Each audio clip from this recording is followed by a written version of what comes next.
다 같이 사도신경으로 신앙 고백하심으로 새벽 기도회를 하나님께 드리시겠습니다. 나는 전능하신 아버지 하나님, 천지의 창조주를 믿습니다.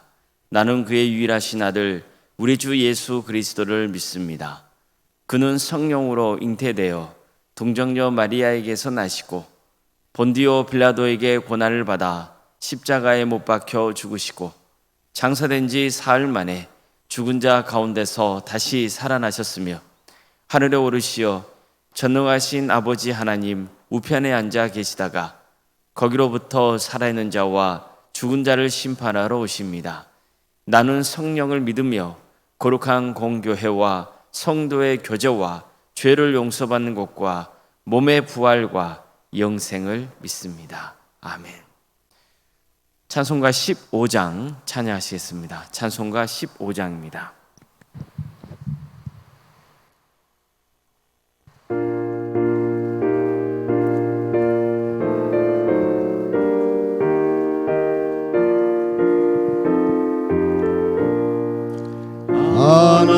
하나님의 크신 사랑 하늘에서 내리사 우리 맘에 항상 계셔 온전하게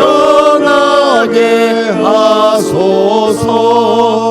우리 주는 자비하사 사랑 무한하시니 두려워서 떠는 자를 구원하여 주소서. 걱정 근심 많은 자를 성령 감화하시며 복과 은혜 사랑 받아 평안하게 하소서. 처음과 끝이 되신 주님 항상 인도하셔서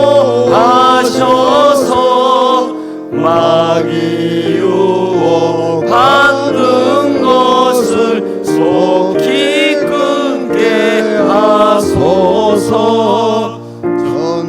전능하신 아버지여 주의 능력 주시고 우리 맘에 임하셔서 떠나가지 마소서. 주께 영광 항상 돌려 천사처럼 섬기며 주의 사랑 영영토록 찬송하게 하소서. 우리 거듭나서 우리 얻게 하시고 주의 크신 구원받아 온전하게 하소서. 영광에서 영광으로 정복까지 이르려 크신 사랑 감격하여 경배하게 하소서. 아멘. 하나님 말씀 함께 보겠습니다. 구약성경 민수기 29장 12절에서 34절까지 말씀입니다. 민수기 29장 12절에서 34절까지 말씀을 교독하시겠습니다. 일곱째 달 15째 날에는 너희가 성회로 모일 것이요 아무 일도 하지 말 것이며 이래 동안 여호와 앞에 절기를 지킬 것이라. 너희 번제로 여호와께 향기로운 화제를 드리되 숫송아지 13마리와 순양 2마리와 일년된 순양 14마리를 다 흠 없는 것으로 드릴 것이며 그 소재로는 고운 가루에 기름을 섞어서 숫송아지 13마리에는 각기 10분의 3이요 순양 2마리에는 각기 10분의 2요 어린 양 14마리에는 각기 10분의 1을 드릴 것이며 상번제와 그 소제와 그 전제 외에 순념소 한 마디를 속죄제로 드릴 것이니라. 둘째 날에는 숫송아지 14마리와 순양 2마리와 1년 되고 흠없는 순양 14마리를 드릴 것이며 그 소제와 전제는 숫송아지와 순양과 어린 양의 수요를 따라서 규례대로 할 것이며 상번제와 그 소제와 그 전제 외에 순념소 1마리를 속죄대로 드릴 것이니라. 셋째 날에는 숫송아지 11마리와 순양 2마리와 1년 되고 흠없는 순양 14마리를 드릴 것이며 그 소제와 전제는 숫송아지와 순양과 어린 양의 수요를 따라서 규례대로 할 것이며 상번제와 그 소제와 그 전제 외에 순념소 한 마디를 속죄제로 드릴 것이니라. 넷째 날에는 숫송아지 12마리와 순양 2마리와 1년 되고 흠없는 순양 14마리를 드릴 것이며 그 소제와 전제는 숫송아지와 순양과 어린 양의 수요를 따라 규례대로 할 것이며 상번제와 그 소제와 그 전제 외에 순념소 1마리를 속죄대로 드릴 것이니라. 다섯째 날에는 숫송아지 9마리와 순양 2마리와 1년 되고 흠없는 순양 14마리를 드릴 것이며 그 소제와 전제는 숫송아지와 순양과 어린 양의 수요를 따라서 규례대로 할 것이며 상번제와 그 소제와 그 전제 외에 순념소 한 마디를 속죄제로 드릴 것이니라. 여섯째 날에는 숫송아지 14마리와 순양 2마리와 1년 되고 흠없는 순양 14마리를 드릴 것이며 그 소제와 전제는 숫송아지와 순양과 어린 양의 수요를 따라서 규례대로 할 것이며 상번제와 그 소제와 그 전제 외에 순념소 1마리를 속죄대로 드릴 것이니라. 일곱째 날에는 숫송아지 7마리와 순양 2마리와 1년 되고 흠없는 순양 14마리를 드릴 것이며 그 소제와 전제는 숫송아지와 순양과 어린 양의 수요를 따라 규례대로 할 것이며 상번제와 그 소제와 그 전제 외에 순념소 한 마디를 속죄제로 드릴 것이니라. 아멘. 아멘. 오늘도 새벽기를 드리며 하나님의 은혜를 간구하는 모든 성도님들의 삶의 자리마다 또 하나님께서 친히 세우시고 다스리시는 광주 동암교회 위에 하나님의 은혜와 평강이 늘 충만하기를 주님의 이름으로 축원합니다. 이스라엘 백성들은 모압 평지에 진을 치고 있었습니다. 이제 곧 있으면은 가나안 땅을 정복하기 위해서 요단강을 건너야 됩니다. 이를 위해서 인구 조사를 실시합니다. 전쟁이 벌어질 때 나가서 싸울 수 있는 20세 이상의 남자의 수를 파악하죠. 그리고 모세의 뒤를 이어 이스라엘 백성들을 이끌 새로운 지도자를 세웁니다. 여호수아였습니다. 모세는 하나님의 뜻에 따라서 자신은 더 이상 가나안 땅에 들어가지 못한다는 것을 알았습니다. 또 그의 삶이 얼마 남지 않았다는 것도 알았습니다. 그래서 하나님께 새로운 지도자를 세워주셔서 이 백성이 목자 없는 양처럼 되지 않게 해달라고 기도합니다. 그저 하나님께서는 그의 후계자로 여호수아를 지목하시고 모든 백성이 보는 앞에서 그에게 안수함으로써 여호수아가 자신의 뒤를 이을 지도자라는 것을 공식적으로 선포했습니다. 그런데 이런 과정을 보면 흥미로운 점을 알 수 있습니다. 모세는 주로 하나님과 직접 대면하여 그분의 뜻을 들었습니다. 즉 그는 하나님과 직접 대화합니다. 하지만 여호수아는 제사장 엘르아사를 통해서 하나님의 뜻을 알게 된다는 거예요. 물론 성경을 보면 하나님께서 여호수아에게 직접 말씀하신 경우도 있습니다. 하지만 모세의 경우는 아닌 거죠. 모세의 정도는 아닌 거예요. 모세는 직접 하나님과 자주 대화를 나눴다 그러면 여호수아는 그 정도는 아닌 거예요. 즉 제사장 엘르아살에게는 우림과 둠밈이라고 하는 도구가 주어집니다. 이걸 통해서 어떤 게 하나님의 뜻인지를 알아서 그것을 여호수아에게 전해야 했던 겁니다. 자, 그러면 여호수아는 그 뜻에 따라서 백성들을 섬겨야 됩니다. 따라서 이제 가나안 땅으로 들어가서 살아야 할 새로운 세대는 제사장의 권위와 역할이 모세가 지도자로 섬겼을 때보다 더 한층 강화된다고 볼 수 있는 거죠. 특히 제사장에게는 백성들이 하나님께 제사하게 하고 또 그를 섬겨야 하는 막중한 사명이 있었습니다. 따라서 그들에게는 언제 제사를 드려야 되는지, 또 제사를 드릴 때는 어떤 제물을 드려야 되는지, 그 종류가 뭔지, 몇 마리 드려야 되는지 뭐 이런 것들이 자세하게 기록된 목록이 필요했던 겁니다. 바로 민수기 28장과 29장은 제사장들에게 꼭 필요한 제사 목록표였던 거예요. 그들은 이 목록표를 기준으로 백성들이 하나님께 제사를 드릴 수 있게 성계했습니다. 그런데 이 목록표를 보면요, 흥미로운 점을 발견할 수 있습니다. 상당히 체계적이라는 거예요. 매일 드리는 제사, 또 일주일에 한 번 드리는 제사, 매월 첫째 달 드리는 제사, 1년을 또 반으로 나눠서 첫째 달에 드리는 제사, 뭐 이런 식으로 시간 주기에 따라서 제사를 드리게 되어 있었습니다. 게다가 특별히 이 시간 주기는 농사력과 밀접하게 연결되어 있었어요.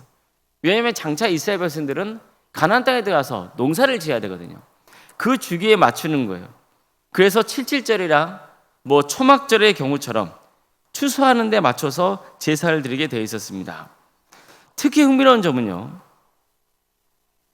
민수기 28장과 29장에 나오는 제사 목록표를 보면은 7이라고 하는 숫자가 강조됩니다. 안식일을 지키는 기준이 며칠입니까? 7일이죠. 유월절과 함께 지키는 무교절은 7일 동안 지킵니다. 또 오늘 읽은 본문인 초막절, 즉 장막절도 7일 동안 지키게 되어 있습니다. 게다가 7월 달에 드려야 할 절기 제사가 많아요. 나팔절, 속죄일, 뭐 장마절 등 다 7월에 드려야 됩니다. 묘월 첫날 드리는 제사의 제물 중 어린 양은 7마리를 바쳐야 됩니다. 유월절 기간 동안 바치는 어린 양도 7마리이고 77절, 나팔절, 대속죄일에 바쳐야 하는 어린 양도 7마리입니다. 장막절도 이미 말씀드린 것처럼 7일간 진행되는데 이때 매일 바쳐야 할 어린 양은 7의 2배인 14마리였습니다. 초막절 7일 동안 바쳐야 하는 숫소는 모두 70마리입니다. 이처럼 숫자 무엇이 강조됩니까? 7이 강조되죠. 왜일까요? 이스라엘 백성들에게 숫자는 숫자 그 이상의 의미가 있습니다. 예를 들어서 1은요, 유일성을 강조합니다. 6은 불완전함을 상징합니다. 그래서 성경에 보면 짐승의 수가 뭡니까? 666이잖아요. 이것은 사탄의 세력은 불완전성의 극치라는 것을 강조하고 있는 거예요. 자, 그럼 7은 뭘까요? 완전하다는 겁니다. 또 충만하다는 거예요. 게다가 7은 하나님의 창조 질서와 관계가 있습니다. 하나님의 창조를 보세요. 6일간 세상을 창조하시고 7일째 안식하시죠. 따라서 7은요, 하나님의 창조 질서를 상징합니다. 7은 완전함을 상징하죠. 따라서 7은 하나님의 창조는 완전한 창조이고 또 충만한 창조라는 것을 강조하는 거예요. 자, 그렇다면 왜 제사장의 제사 목록표에는 이처럼 7이라고 하는 숫자가 강조되는 걸까요? 우리가 드리는 제사는 이 세상 모든 만물을 창조하신 하나님의 창조 질서와 직접적인 관계가 있다는 것을 상징적으로 보여주고 있는 거예요. 즉, 하나님을 예배하는 성도는 하나님의 창조 질서에 따라 사는 존재라는 겁니다. 이 세상은 하나님의 창조 질서가 지배하는 세상이죠. 그러나 어떻습니까? 죄 때문에 많이 오염되는 세상이기도 하죠. 그런 오염된 세상 속에서 우리가 살다 보니까 악한 것의 영향을 받는 거예요. 미움, 시기, 질투, 다툼, 무바로 탐욕이 우리를 올가매고 있죠. 하지만 원래 하나님의 창조 질서는 그게 아니죠. 하나님은 무엇으로 세상을 창조하십니까? 사랑으로. 즉 말씀을 창조하시는데 그 말씀을 주시는 하나님의 본성은 뭐예요? 사랑이에요. 사랑으로 세상을 창조하신 거예요. 그래서 예배의 본질이 뭡니까? 예배의 본질이 하나님 사랑입니다. 그럼 예배자의 삶은 뭡니까? 하나님을 사랑하고 이웃을 사랑하는 겁니다. 그래서 하나님을 예배한다는 것은 단순히 종교의식에 참여하는 것으로 끝나는 것이 아니고 하나님의 창조 질서에 맞게 사는 겁니다. 그게 예배자의 삶이에요. 세상은 육과 같이 불완전합니다. 더구나 666과 같은 악한 세력이 존재합니다. 그런 세상에서 우리는 하나님의 창조 질서에 순종하는 삶, 하나님을 예배하면서 그분을 사랑하고 이웃을 섬기는 삶을 추구해야 되는 겁니다. 세상 사람들은 하나님의 창조 질서에 역행합니다. 그러나 우리는 그런 세상 속에서도 하나님의 창조 질서에 맞는 그 합당한 삶을 살아가도록 힘써야 된다는 거예요. 우리는 불완전합니다. 그러나 완전하신 하나님을 바라보고 그분이 우리에게 요구하시는 거룩한 삶을 지향해야 되는 거예요. 또한 제사장 목록표에 7이 강조되고 있는 것은 정말 우리가 마음과 정성을 다해서 하나님을 예배해야 한다는 뜻입니다. 그래서 성경을 보면 하나님께 제물을 바칠 때 흠없는 제물을 바치라고 말씀하고 있는 겁니다. 우리는 완전하신 하나님께 예배하기 때문이에요. 우리 모두가 정말 말씀을 통해서 예배의 본질을 바르게 깨닫기를 바랍니다. 우리는 광야 같은 세상에서 살아갑니다. 이 세상은 하나님의 섭리 안에 있지만 인간의 지약으로 넘쳐나는 곳이기도 합니다. 사탄의 세력이 우리를 집어삼키려고 늘 혈안이 되어 있습니다. 이런 세상에서 참된 예배자로 살아간다는 것은 쉬운 일이 아닙니다. 우리 곁에는 수많은 유혹이 도사리고 있기 때문이에요. 그래서 한결같이 예배자의 길을 가야 되는 겁니다. 완전하신 하나님을 바라봐야 돼요. 하나님 안에서 충만한 은혜가 있습니다. 아무쪼록 우리 모두가 예배의 본질을 바로 알아서 완전하신 하나님께 온전한 예배를 드리고 또 하나님의 창조 질서에 맞게 하나님을 사랑하고 이웃을 사랑하고 섬기는 참된 예배자의 삶을 추구할 수 있기를 주님의 이름으로 축원합니다. 기도하시겠습니다. 사랑하는 하나님, 오늘도 우리에게 새로운 날을 허락해 주셔서 감사드립니다. 하나님께서 이 세상 만물을 창조하셨습니다. 완전하게 창조하셨습니다. 그렇지만 인간의 그릇된 죄로 세상이 오염되고 타락했음을 고백합니다. 이런 세상 속에서 하나님께서는 우리를 택하여 주셔서 하나님의 창조 질서에 순종하는 삶의 길을 가기를 기대하십니다. 사랑으로 섬기기를 소망하십니다. 우리 모두가 하나님을 사랑하고 이웃을 사랑하는 복된 삶의 길을 가기를 기대하십니다. 주님, 우리 모두가 하나님께서 기뻐하시는 삶, 하나님이 기대하시는 거룩한 삶의 길을 가게 하여 주시옵소서. 그래서 우리의 삶이 하나님께 바쳐지는 온전한 제물이 되기를 소망합니다. 주님께서 친히 역사해 주셔서 우리의 삶을 주관하시고 다스려 주시옵소서.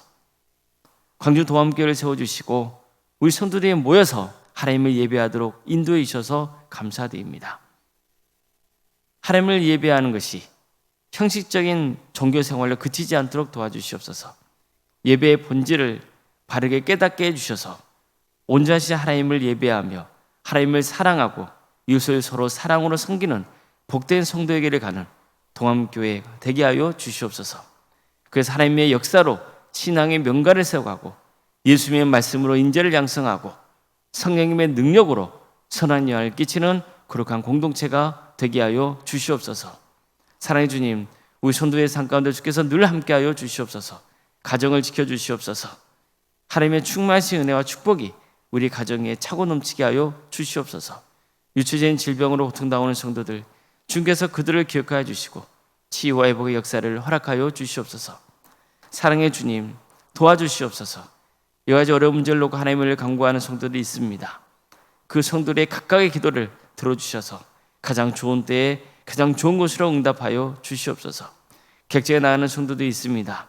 학업으로, 직장으로, 공범으로 여러분 가운데 해외에 나가는 성도들 어느 자리에 있건 주의 영광을 위해서 살아갈 수 있도록 인도하여 주시옵소서.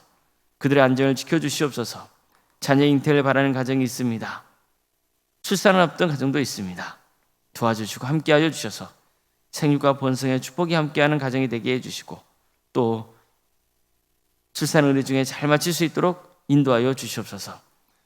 우리 자녀 손들을 주께서 기억하여 주셔서 그들의 모두가 구원의 은혜를 누리게 하여 주시고 은사와 달란트를 주셔서 하나님께 영광 돌리는 삶의 길을 가게 하여 주시옵소서. 끝까지 예배자의 삶을 살도록 도와주시옵소서. 취업과 또 결혼을 위해서 준비 중에 있는 성도들이 있습니다. 수능을 앞둔 자녀들이 있습니다. 도와주시옵소서. 그들에게 새로운 길을 열어주시고 무엇보다도 끝까지 주님께서 동행해 주신다는 그 믿음 붙들고 최선을 다할 수 있도록 역사하여 주시옵소서. 우리 성도들의 사업장과 직장의 자리를 지켜주십시오. 하나님께서 친히 다스려 주시고 우리 성도들을 축복의 통로로 삼아 주시옵소서. 그래서 우리 성도들을 통하여서 하나님의 영광이 드러나게 하여 주시옵소서. 교회 학교를 위해서 기도합니다. 유치와 등부, 중고등부, 청년부 이르기까지 가까이 부서마다 주께서 함께해 주시고 하나님의 권능으로 역사하여 주시옵소서. 그래서 이번 특별히 여름 사역을 통하여서 많은 영혼들이 예수님을 인격적으로 만나는 역사가 있게 도와주시고 또 우리 동함의 모든 성도들이 함과 한 뜻을 품고 이를 위해서 기도하게 해주시고 또 전도할 수 있도록 인도하여 주시옵소서. 우리 성도들을 전도의 도구로 삼아 주셔서 많은 영혼들이 주님께로 돌아오는 역사가 있게 하여 주시옵소서. 캄보디아 단기 선교팀을 주님께서 기억하여 주시옵소서. 오늘부터 또 교육에 들어갑니다. 신앙교육을 잘 받고 또 잘 준비되어서 하나님께 영광 돌리는 사역이 될 수 있도록 도와주시고 캄보디아 땅에 복음의 씨앗을 잘 뿌리고 돌아올 수 있도록 인도하여 주시옵소서. 구역과 자치기관과 또 전도 특공대와 중보기도 특공대, 동암 지역센터와 살아있는 식당, 동아리 등 여러 사역을 허락하시며 감사드립니다. 이런 모든 사역들이 선교를 지향하게 하여 주시고 이를 위해서 여러분을 섬기고 있는 성도들이 있사오니 그 성도들에게 세임 주시옵소서. 하나님의 충만하신 은혜와 축복을 부어 주시옵소서. 주님, 언론생과 사모님 성령 충만케 해주시고 평안의 축복을 보여주시며 신앙의 명가로 서져갈 수 있도록 도와주시옵소서. 내일은 주일입니다. 우리 성도들 주일 성수를 해서 하나님께 예배드리는 귀한 역사가 있도록 도와주시옵소서. 우리 성도들의 신앙이 바로 서게 하여 주시옵소서. 하나님의 예배하는 자리에 있게 하여 주시고 또 하나님 앞에 헌신할 수 있도록 도와주시고 이런 모든 것들을 또 축복의 도구가 되는 역사가 있도록 인도하여 주시옵소서. 무엇보다도 하나님의 뜻이 하나님을 사랑하고 이웃을 사랑하는 삶에 있다는 것을 깨닫게 하여 주시고 어느 자리에 있건 참된 예배자의 길을 갈 수 있는 우리 모든 성도들, 그래서 정말 신앙이 자라고 성숙되는 역사가 있게 하여 주시옵소서. 이 나라 민족을 주께서 긍휼히 주셔서 하나님의 공의와 정의가 바로 세워지는 거룩한 나라 되게 해주시고 특별히 장마철을 맞아서 재해로 인해서 고통당하는 이웃이 없도록 주님께서 지켜주시고 선하게 인도하여 주시옵소서. 이 땅에 세워진 교회들이 교회담을 회복할 수 있도록 인도하여 주시옵소서. 복음으로 세워지는 교회가 되게 하여 주시고 이 땅의 성도들이 빛과 소금의 사명을 잘 감당토록 역사하여 주시옵소서. 하나님 때의 평화로운 통일이 이루어져 북한 땅에 많은 교회들이 세워지게 하여 주시고 또 하나님 나라에 헌신하고 있는 목회자와 선교사들을 늘 기억하여 주셔서 그들의 헌신을 통하여서 많은 구원의 매에 맺은 축복을 허락하여 주시옵소서. 주님, 아픔을 당한 가정이 있습니다. 모든 장례 절차가 은혜 중에 잘 마칠 수 있도록 도와주시고 하나님의 축복과 은혜가 그 유가족 위에 차고 넘치게 하여 주시옵소서. 모든 것 주님께 의지하오며 살아계신 예수님의 이름으로 기도드리옵나이다. 아멘. 하늘에 계신 우리 아버지, 아버지의 이름을 거룩하게 하시며 아버지의 나라가 오게 하시며 아버지의 뜻이 하늘에서와 같이 땅에서도 이루어지게 하소서. 오늘 우리에게 일용할 양식을 주시고 우리가 우리에게 잘못한 사람을 용서하여 준 것 같이 우리 죄를 용서하여 주시고 우리를 시험에 빠지지 않게 하시고 악에서 구하소서. 나라와 권능과 영광이 영원히 아버지의 것입니다. 아멘.